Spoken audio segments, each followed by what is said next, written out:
And wow, it's amazing how empowering it is to your team to get them involved with each one of these steps so that we really maximize our patient experience journey.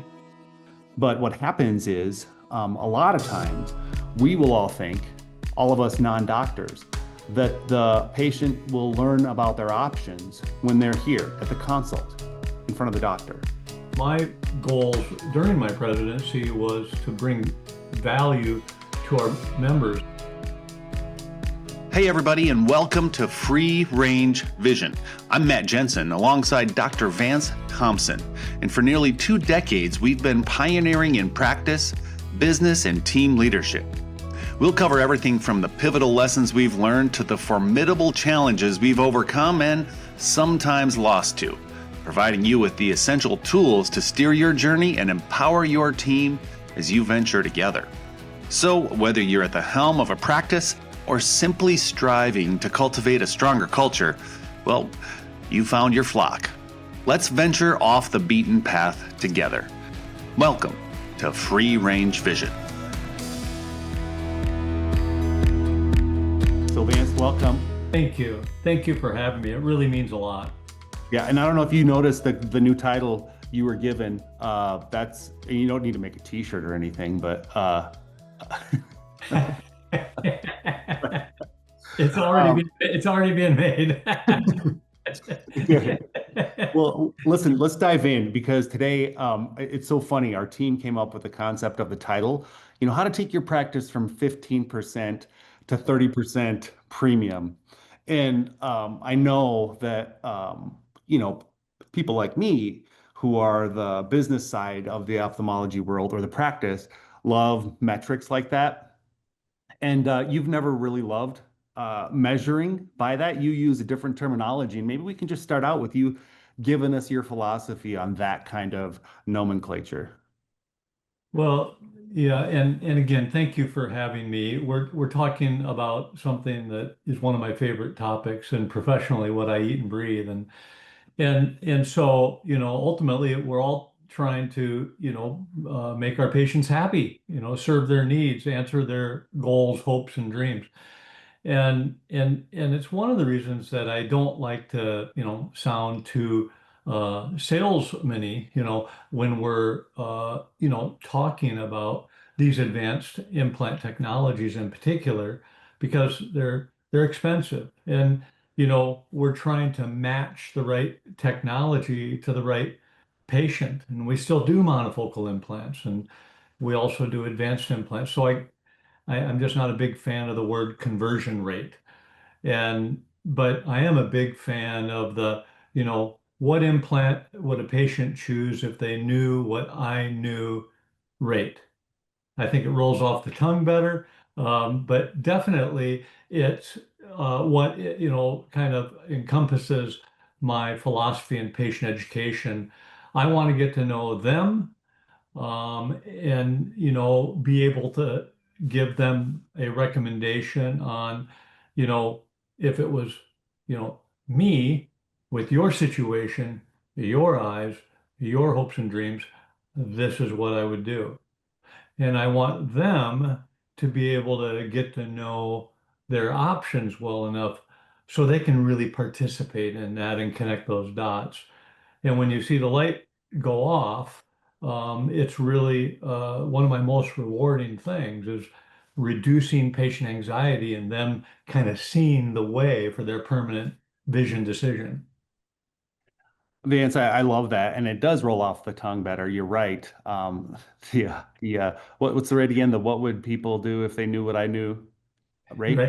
There's a lot of letters. I won't do the bracelet, but it's good. Now you and I over the years, because there's so much information to take in, and because healthcare can be complicated between insurance and copay and deductible and co-insurance, and all of that is complicated enough before we even get into the elective offerings.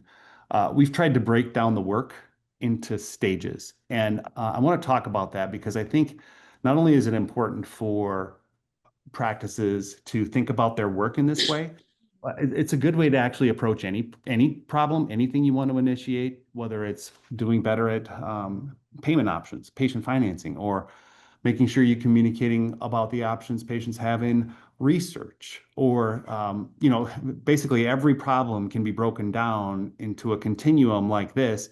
Maybe just break down for our colleagues here how we came up with this and why it's valuable, this customer experience cycle.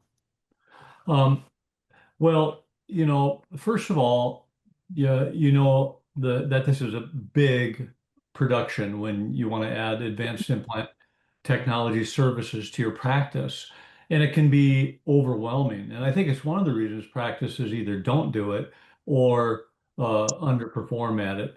And since I'm fascinated with this journey and am a part of a team, including you, Matt, that wants to help us be better every day. And we talk about the patient experience cycle. And as far as the advanced implant patient experience cycle, Matt, you know, you created that, and I just found it so helpful to break it down into what they're learning before that conversation with us, whether it's the website or the research they're doing online, or what they're learning from their friends, or and all of that. And then the actual learning, whether you're doing it your self, or whether you're using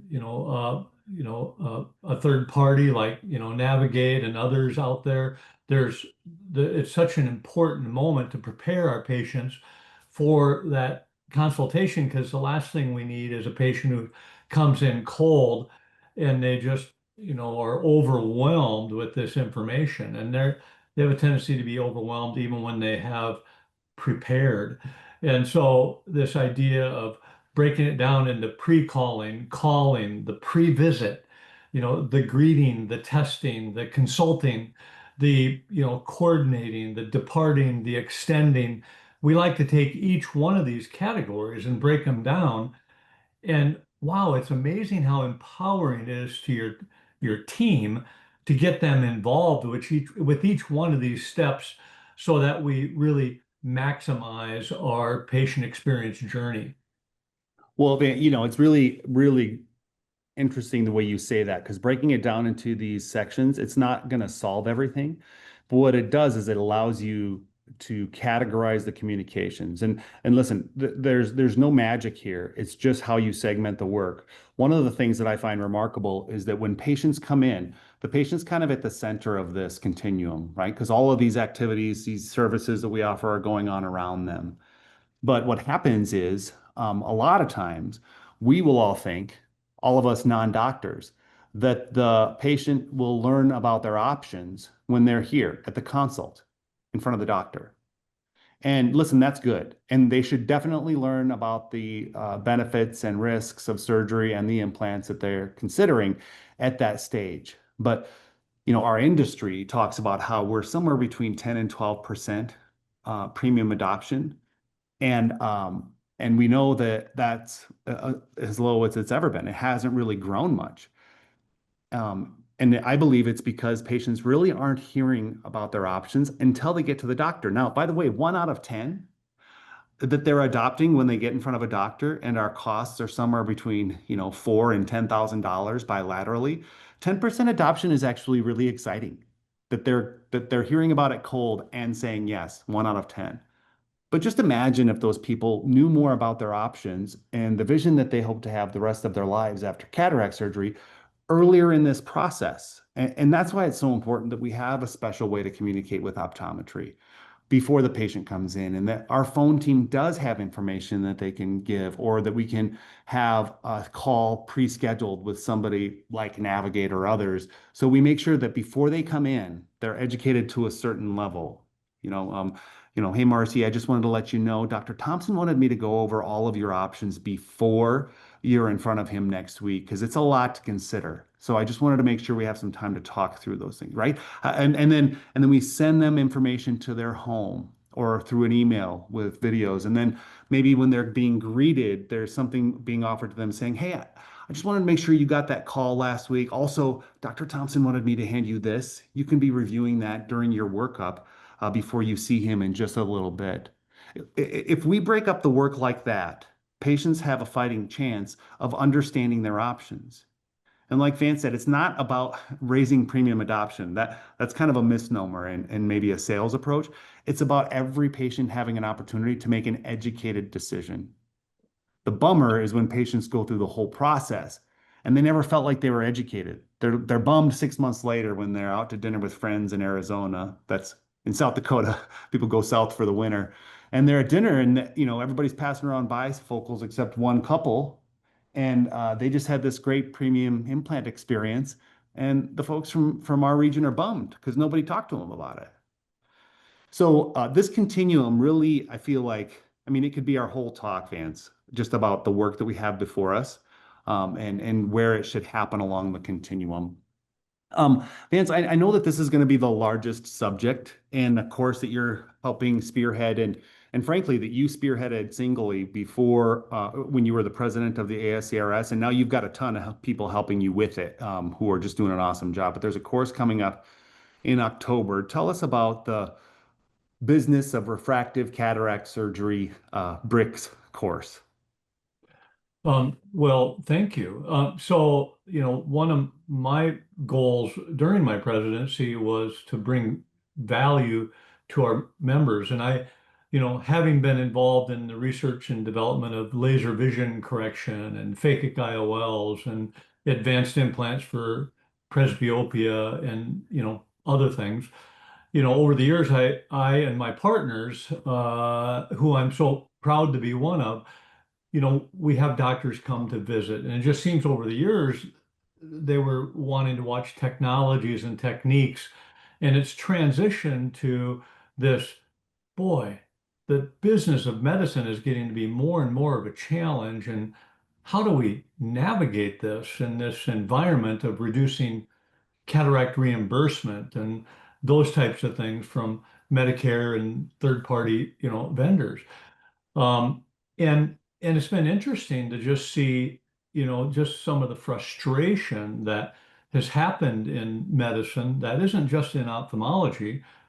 When you look at a practice like ours, where there's a lot of high doctor and employee satisfaction, where we have this hybrid of, third party pay medicine and, cash pay medicine. And it not only, leads to happy patients, it leads to a financially healthy practice. And so I remember, thinking about the ASCRS, annual meeting, which I think, like the Academy meeting or, some of the most amazing, learning meetings, along with some of the other meetings in our world that go on. I'm just a really big believer. But if I just look at the ASCRS meeting, it was very heavy clinical, surgical, and very small amount of business. And I said to the ASCRS, how about we do a meeting that would kind of flip that on its head? It'd be 90% business and 10% the surgical pearls of what we do to optimize patient joy and refractive cataract surgery. And they liked it. And we called it exactly what you said, Matt, the business of refractive cataract surgery. It's become known as the BRICS course. And we did the first one last September in Dallas, and the next one is October 3rd to the 5th in Chicago. And I'm super excited about it because we had a great turnout, we had great industry support, and we had users there who, not only got to learn from the people teaching, but the people and practices that participated in it, literally donated the resources that they worked for years, whether it was slides to educate their, patients or their referring doctors or their team, or if it was patient education materials or, forms and, on down the line, the resource library that was donated, because none of the doctors get paid to do this course. This is people who are passionate about passing this on to, our profession. We had people that were participants that said, this has doubled and tripled my, comfort and conversion rate, if you will. There, I use the word I don't like using. Um, and but it just was really powerful to see the impact the BRICS course had. And I think that this is a course that's going to continue to keep helping practices build that confidence. That's why we had doctors bring their implementer and they'd have a champion in their practice. So it wasn't just the doctor, because we know what happens. Doctors go back, they're busy in clinic and surgery. But if they bring, a team member or two that's going to, catch the fire or already has the fire and is going to go back with some of these new ideas and implement them, it can have powerful influence on, the practice, joy in delivering to patients what they want and the practice financial health. Well, that's a great overview, and it's why we're having a conversation like this today. Is there's I think folks need to know there's resources out there to do better in the form of advanced technology and cataract surgery. And it's not about necessarily the adoption rate. It's that whenever somebody is around that 10% adoption rate mark, it's not that it's about the rate, it's just that the rate is evidence in my mind as to whether or not they're being educated.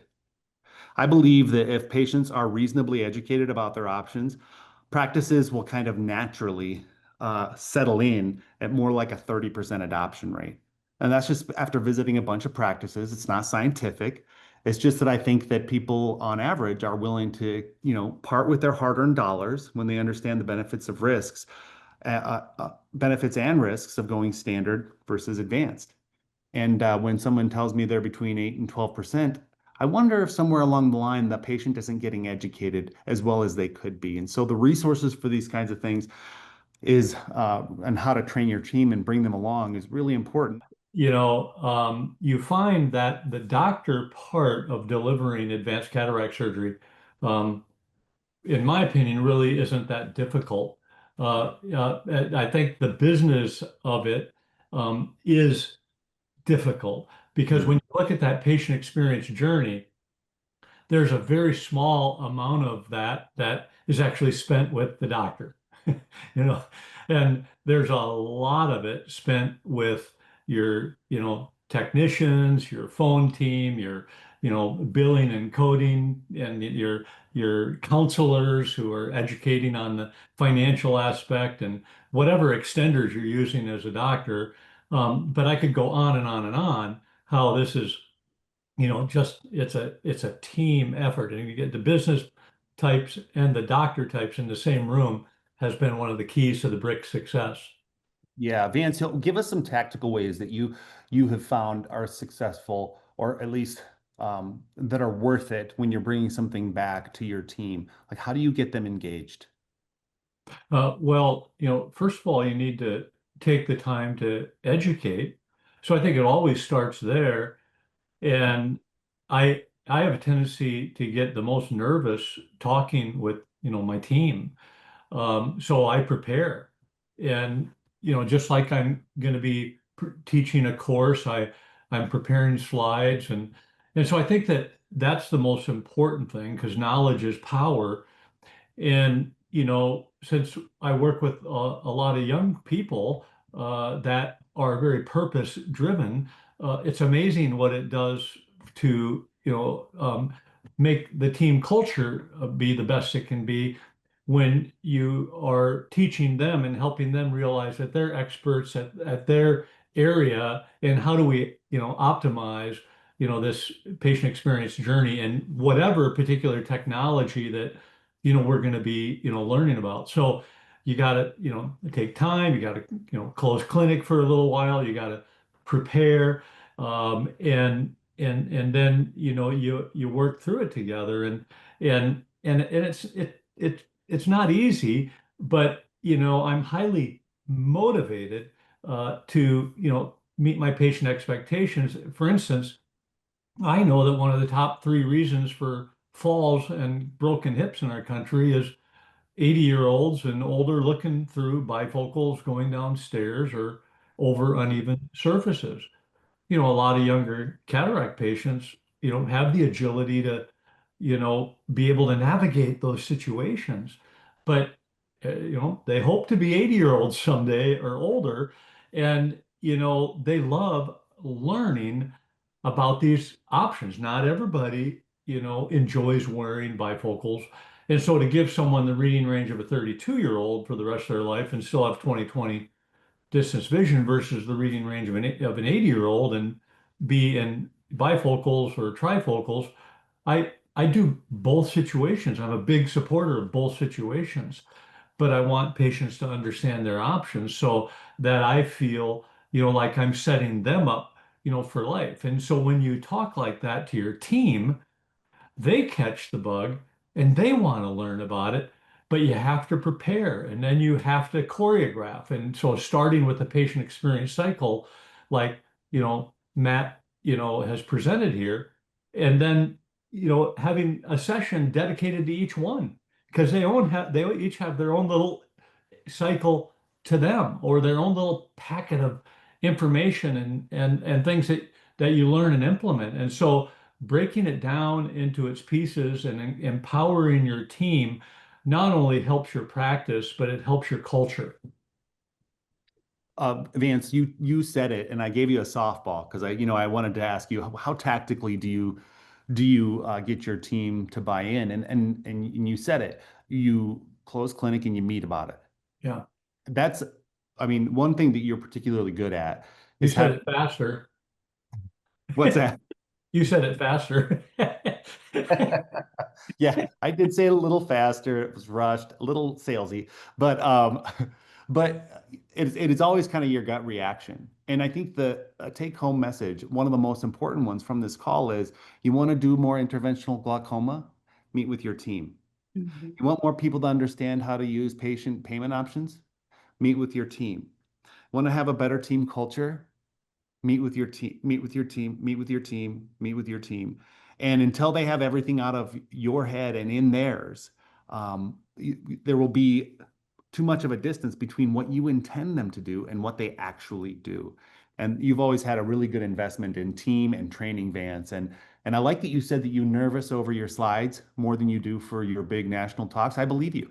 I don't know if many of you read the story that we wrote a while back. It was in CRS Today, and it was about our holy huddles. We had been having huddles every single day.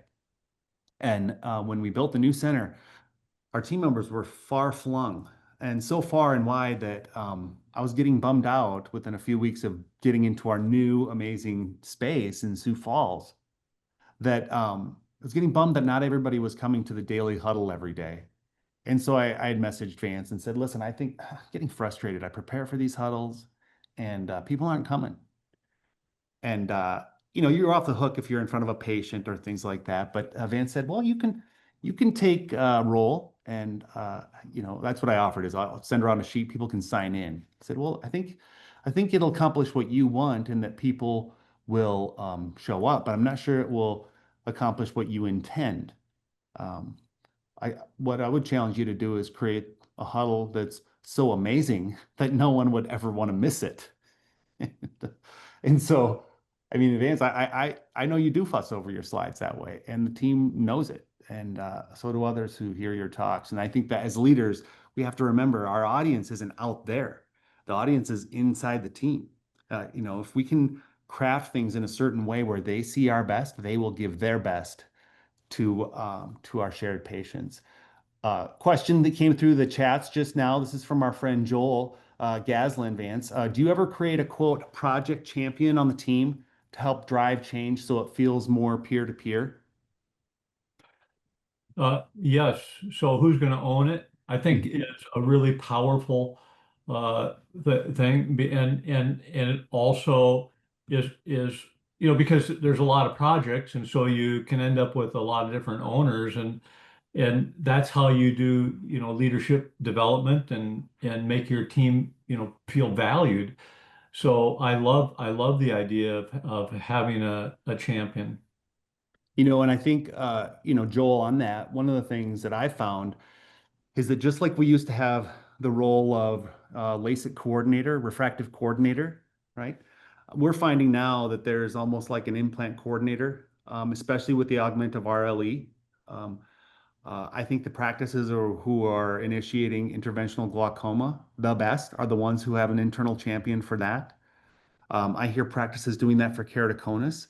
See, it's so important, especially with those rare diseases, sight stealing diseases, that we never lose track of that patient, not because they're a good lead, like the refractive world, but because we're the key to them not losing their vision, right? So I think having somebody deputized inside the clinic is really important for categories like that. And I think definitely premium IOLs are one category. Vance, talk us through, I'm transitioning now, and I'd like to hear for everybody on the line, if you can just maybe pretend I'm a patient. Give us kind of how you present options. Uh, I'm so in for a cataract exam, and how do you go through the general conversation? yeah. So first of all, I like to review what the findings were, their exam and Matt, we found that, a couple things could be contributing to your blur. One thing I'm confident about is you have a cataract, and we're going to talk about that in a second, but we also tested your tear film, and since we know that is a very important part of your vision. That tear isn't there just to moisturize your eye. Right where the air meets your tear film is the most powerful focusing element of your eye. In a little bit, we're going to be talking about this cataract and an implant. Your tear film is about 75% of the focus power of your eye, and the implant is about 25%. So together, they focus light. And so, but for the moment, let's talk about this cataract. And a cataract is a cloudy lens, and your lens sits right behind your pupil. And in your younger years, before the age of 40, helps provide some zoom. And then, we lose that zoom, and we either, drift into readers if we didn't need glasses before that because we can't see up close, or we drift into bifocals. And so that aging of that lens, that lost its zoom continues and it starts to become cloudy. And that's why we're here today. Your lens is starting to create blur. You're having some nighttime issues. And so you have a stiff, cloudy lens. It's lost its zoom, it's lost its clarity, and you're trying to figure out how to take care of that. And in cataract surgery, we replace your natural lens that has gotten stiff and cloudy with a clear lens. And that clear lens can do one thing, provide clarity and not any reading range, and put all the reading range into, glasses. Or you can address both issues. You can replace both things your lens used to do. And that's one of the big decisions you're going to have today. And I am probably talking a little bit more than I usually do, but they've already heard this multiple times. They've heard it on the phone. They've heard a little bit from the technician. They've heard it from the optometrist who has seen them before me. But if I'm seeing them before the optometrist, I want them to understand that their lens used to do two things, and they can replace one or both of those things. And I also like to understand, whether or not they want to do a lot with glasses after cataract surgery, or do they want to do a lot without glasses. And I have a tendency to see a crossroads at that point. Once they understand their lens did two things and they can replace one or both, and do they want to do a lot with glasses or without glasses? And I'm amazed how many people want advanced implants. To me, it's way more than 50%. Who wouldn't want to replace, everything? Uh, Hmm. but the main two reasons that they don't is either they can't afford it, or their eye, just isn't healthy enough and meant for it. So in my practice, about 40 to 45% of my patients will do an advanced implant. And then the rest are typically doing a monofocal implant. I haven't yet talked about, once they choose an advanced implant, how I describe that journey. And I don't know if you want me to do that right now, Matt, or I not. do, I do, Vance. I want you to hold for 1 second though, because I want to really emphasize the two things you just talked about. One, why is your vision blurry now with your age? That was the first part. And you can replace one or both of those components. Two, do you want, and this is the most, I consider this the money, slide, the big take home question for patients. Do you want to do as much as possible with glasses after cataract surgery, or as much as possible without glasses or contacts after cataract surgery? The questions over the years, we've tried to create all these decision-making trees, but it's boiled down over time to just that crossroads. And I think if we take home that, to our teams, to our talk tracks, a variation of how you might say it, that's really the crux of the offering. And then the details come from there that you'll get into next, Vance, which is okay, now that you've decided to do advanced implant technology or standard implant technology, here's what you can expect. Go ahead with those next steps. Yeah. And so I do like to emphasize to the people who say they don't want to invest in advanced implants. They can see a lot without glasses at a distance now. They're in readers. They're just not satisfied with their distance vision. They're like, I'm fine with readers. I'm just going to do what my insurance pays for, and then I won't need glasses at a distance, and I'll just need readers. And I think that's a big misperception from patients. They think cataract surgery is more accurate than it is. And so I like to emphasize to patients, number one, what you can do now has nothing to do with what you can do after this. And so if you think that you're automatically going to be 20/20 and just need readers, I want you to understand there's a few variables, and one of them is, if that lens, we call it the effective lens position, sits a millimeter closer or further from your pupil than we estimate, because we have to put in an estimation where we think that lens is going to sit as far as its distance, I say from your pupil. Now we know optically it's, from the nodal point, but I don't use words like that. But where your lens sits, it's going to be just fine. It's its new home for the rest of your life, but you may not have that zero correction 20/20 vision because of that new home. And you combine that with this incision that creates astigmatism. You may be 20/30 or 20/40. Maybe you're going to be 20/20. We all know patients who do a traditional implant and don't need glasses. And so if you go into it with the idea that, hey, I don't want to invest in advanced implant technology, I want to try to go for 20/20 distance and just wear readers. But if I don't hit that, I'm okay with glasses, then you're going to be fine. But I just think it's important for these patients to understand what they're getting into, because so many of them think it's just a turnkey operation because they've heard it almost elevated as far as the process from their friends. But let's say it's someone who's now, going to do a multifocal implant. They want to go for spectacle independence. I like to tell them, it's typically a three-step process. We're going to do the fancy implants. And if you heal into the 20/20 crisp, that, we're doing the math and calculations, the surgery for, then everything's, your, your journey is going to be a lot shorter. But I want you to remember there's, a healing process. And so basically you're the variable. And so if you don't end up 20/20, you're not going to be happy until I do a fine tune at 3 months. A lot of people don't need that fine tune, but if you go into it with that expectations, I have a lot less chance of disappointing you.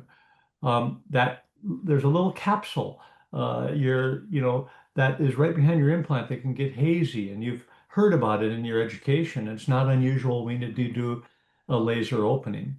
Or sometimes we find out your tear film is bothering you more than we thought it was, and you're going to Mm. need that treatment.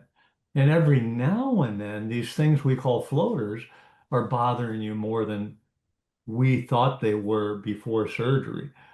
And so I consider the first 4 to 6 months us working on optimizing your image to crisp 20/20.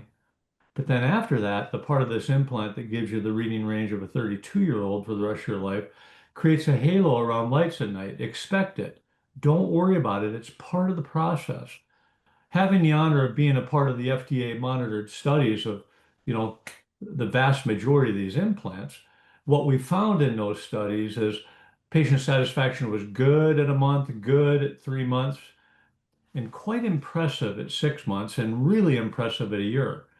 And so what I like patients to understand is after we hit 2020, whether it's right out of the gate or whether it's 4 to 5 months down the road, there's 3 to 6 months of your brain adapting to your new optical system that we call neural adaptation. So the first 4 to 6 months are my job to optimize the image as much as I can. And the second 4 to 6 months is your brain's job to optimize the image as much as it can. And at the end of that journey, you're going to have some of the world's most sophisticated optics in your eyes and be able to enjoy that for the rest of your life. Yeah, that's really powerful when you talk about all of that, the expectations that they might have in their aftercare. And I think one thing we can all do a better job of is helping them understand what they should come to expect in that month, 3 month, 6 month, a year. And I like the way you set that up, Vance. The other thing that I've heard you talk about, by the way, I'm really glad you mentioned the 3 points. It's a 3-step journey with any implant, 3-step journey, right? There's the procedure, there's the fine or the potential of a YAG, and then there's whatever you're going to do for a fine tune. Fine tune might be glasses, Right. but it's the same 3 steps for a standard implant as it is for advanced technology implant. Well, and even a light adjustable lens, I mean that process is, condensed a lot earlier. I can start that fine tune a lot sooner, but you got the implant, you got the fine tune, not unusual to have the egg, and then a little neural adaptation. Yeah, that's great. Just as a concept, I like everybody to understand the way you talk about it, and you don't do it with every patient, but especially patients who think that the cataract surgery that they're going to receive in standard is going to be spectacle free. I like to just imagine that people will almost be guaranteed reading glasses after cataract surgery. Like you'll be in glasses of some kind after cataract surgery because of what you call absolute presbyopia. Right. What does that mean? Well, we all know that our loss of near is gradual and it happens from age 2 on. And I like patients to understand this great reading, isn't, something that we, lose all at once. It happens gradually. And then we pretty much, don't have much for reading range at age 75. But we do have these aberrations building up in our natural lens. And the most common one is spherical aberration. Spherical aberration extends the focal point or creates depth of focus. So sometimes, patients aren't having to lean on their bifocal as much as they thought at age 70 because of the spherical aberration that has been, present and growing in their natural lens. So they lose accommodation and they either, but sometimes have built up some spherical aberration that is affecting their low light image quality, but helping their bright light reading.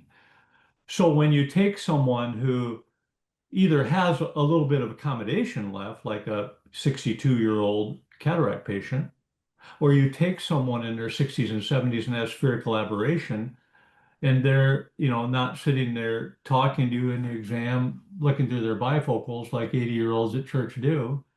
Mhm. I like to remind them that when I make your optical system so clean with a single vision implant, you have the reading range of an 80-year-old.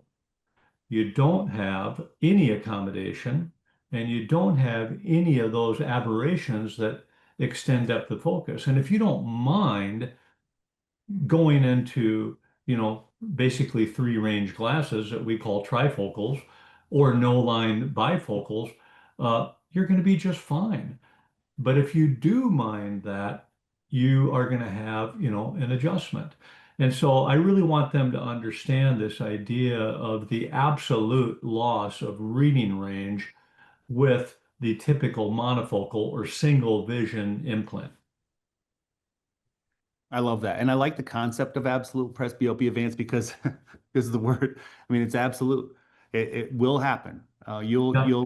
You'll be removed from any ability for near vision accommodation as part of your standard cataract procedure, no matter how good you're doing now with how you're cheating your way through it. Well, listen, we've covered a lot of ground and we skipped a couple of questions for our time. I just want to make sure that everybody who has a question has had a chance to ask it. I've got a lot of friends on the line who might want to ask.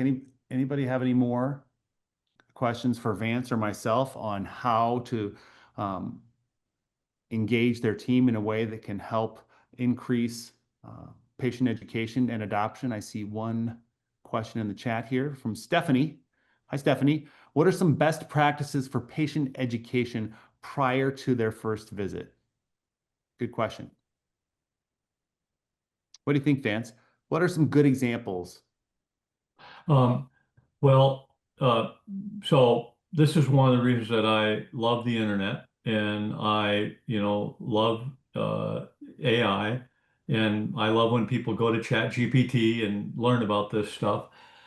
But it's also important to have a great website, and I think it's really important to have good pre-experience communications.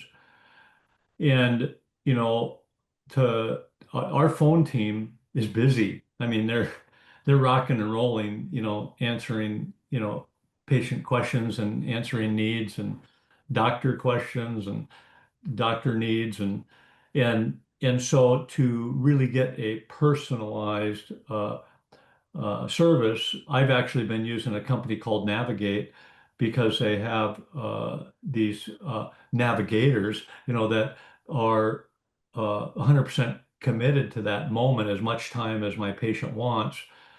And we have dreamt of developing this internally, but it's like hard. I mean, we're busy. And I suppose if we could wave a wand, we would love to have that developed.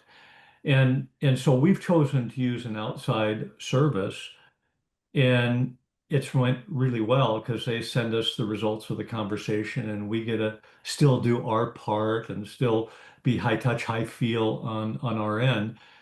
And it's been, really a breath of fresh air because, you know, you just don't know everything that a patient is spending time on with regards to their pre-preparation. And so when you have someone filling in those gaps before they come in, it sure makes the process, happier. And Matt, I think at some point in time, because at the beginning of the program, you talked about how it's so smart to do this in bite-sized pieces to patient education to prepare them for that, lifetime vision decision. I think that I'd like to figure out for us how to quantify that and study that and look at post-op patient satisfaction and compare it to, how they were prepared versus coming in just, Hold. didn't do their work, coming in cold. Um, but those are the things we do, and then but we do prepare our team well, and we do have a great front desk and greeting experience, and they're even asking about what preparation was done, and there's gaps that can be filled in. I mean, we have handheld things that they can be learning from while they're waiting, and then the technician is putting their finger on the pulse and giving us an idea of this one's, just hasn't done anything, or this one is such a pleasure, or they're giving us cues, and then we have them see an optometrist, and it's worked really good in my practice because I do a lot of surgery, and so to have another doctor seeing them before I do, and then I go in with my touch points, but the happiest patients, and when you talk to the doctors that see my patients also, are the ones who had that pre-experience call. And right now for us, it's using an outside entity to do that. Well, Vance, a couple things I like about what you said. One is, I mean, if anybody doesn't need to outsource those kinds of conversation, it's you and your team. I mean, you're world renowned for having high touch, right? But to be able to recognize that there's things that could be done even better while your team internally is busy, I think is a really, that's remarkable to, I mean, for everybody to just pause and say, listen, even the best seek outside consulting, right? I'm a big believer in consultants. Vance has always said he's a big believer in consultants. Same thing with outsourcing these kinds of services until you can build something better internally. That's important. The second thing is other practices that I hear of, Stephanie, was it Stephanie? Yeah, Stephanie. Some of their ODs might call, they might be the ones to call a few days beforehand, right? The idea is that somebody somewhere should send some kind of information or make some kind of contact with a patient before they come in. And Vance, is it just the people who you think would be interested who should receive those calls? I mean, if you know they're a farmer from, the middle of nowhere, certainly we can save some time and energy by we don't have to educate everybody, do we? Yeah, we Sorry. need to get everybody. Yeah. It's, So, yeah, it's yeah. informed consent. Yeah. No, we need to get everybody and because for one, we're all created equal and you'd be amazed how many of those farmers, want it. And I think I wanted to add, one of the things that so, the other day I wanted to play was it Snow White where the um the queen did mirror mirror on the wall, Yeah. and so I wanted to do that with our patient experience. So I went to Chat GPT and I said, I didn't say mirror mirror on the wall. I just said, who has, the best medical experience in the world? Because I wanted to learn from them. And I was embarrassed with the answer. It came up with Vance Thompson Vision in Sioux Falls, South Dakota. And the reason I was embarrassed is I'm not satisfied with our experience. I'm very realistic about it, and I think I'm a part of one of the best teams in the world. They can't do more. I mean, they'll continue to push every day, but here we are, really good at this. And even the mirror on the wall talked nicely to me, and I still outsource my patient education for advanced implants. Great, And great point. I do value the word consultant, but I value even more the word specialist. Because when someone is specializing at what they do, and so when you're using, some of these outside consultants, uh, outside specialists that are spending time with your patient, and they're not waiting to go see another patient exam. Like, I mean, the optometrists I work with I think they're some of the smartest in the whole wide world, but they're busy. And so to have a specialist giving a patient that time they deserve, you just can't underdo, I'm sorry, you can't overdo patient education. You can definitely underdo it. Yeah. But you can't overdo it. And just like we've learned, Matt, of what someone learns from you, they, forget, what is it, 70% of it. And of the 30% that they remember, half of that they remember wrong. And so the only way to improve those numbers is repetition. And that's where we try to set up these touch points that you talked about in the beginning of bite-sized repetition before this lifetime vision decision. Yeah, I like that, Vance. I love the word specialist. Great use of that. Yeah, thank you so much for having me be a part of this.